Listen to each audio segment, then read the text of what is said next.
Bismillahirrahmanirrahim. Assalamualaikum warahmatullahi wabarakatuh. Perkenalkan, nama saya Mustika dari kelas PT IKB angkatan 2019 dengan NIM 1929041031.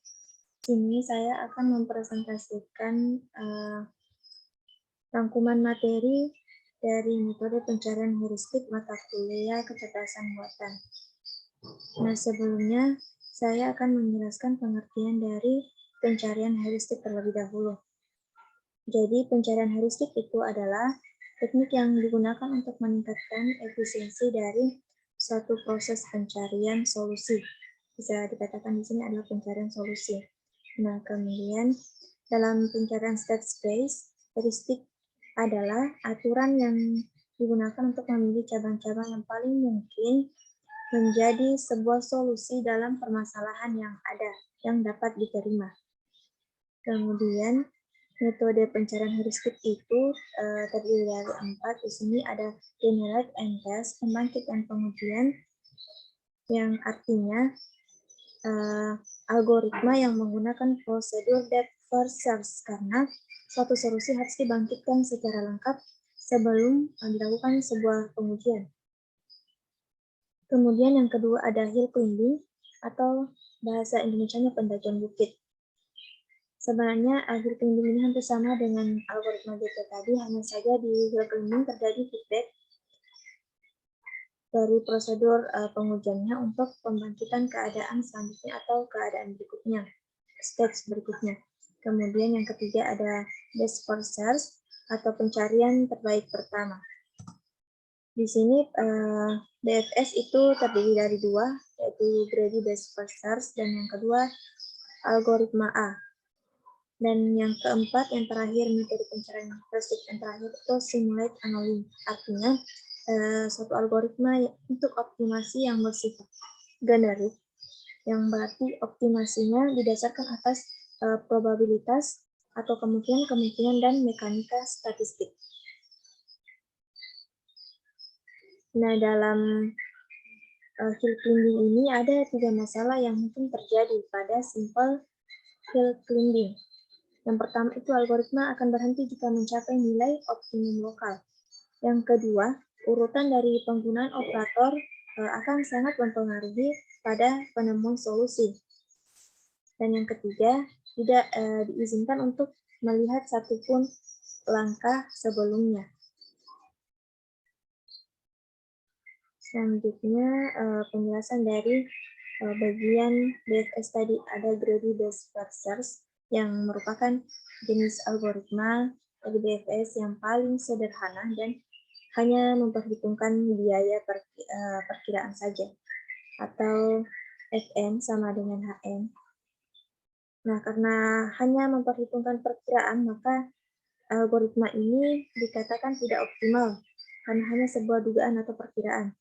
Kemudian, selanjutnya ada algoritma A. Nah, algoritma ini menggunakan fungsi heuristik dengan cara menambahkan biaya yang sebenarnya, berbeda dari tadi dengan greedy BFS yang hanya sebuah perkiraan. Kalau algoritma A itu biaya sebenarnya.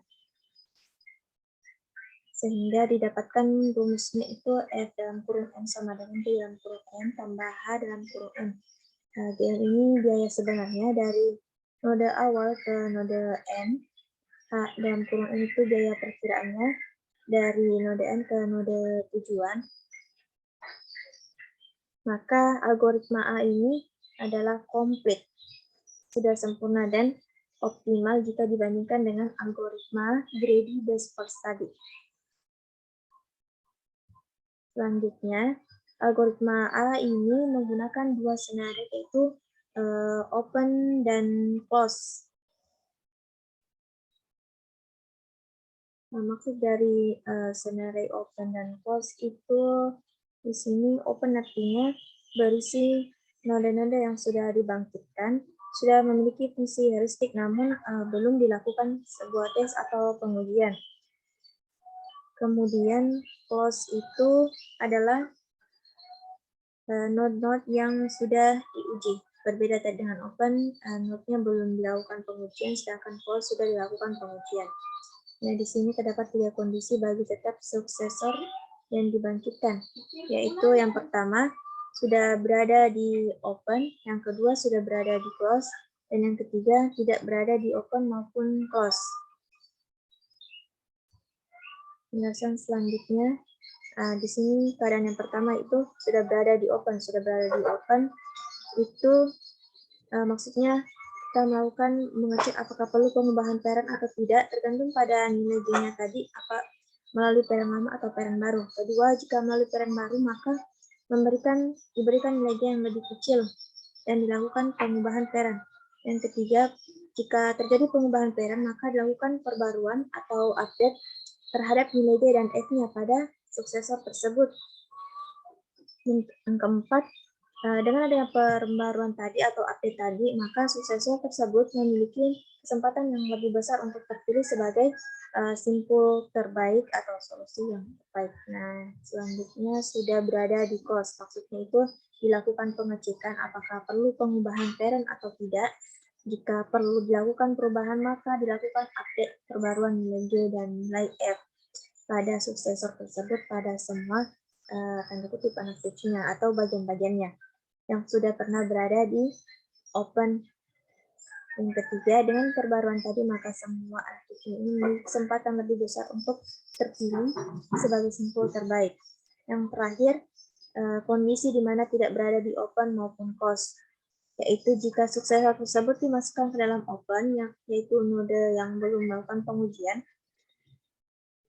Yang kedua, maka tambahkan suksesor tersebut sebagai suksesor base node.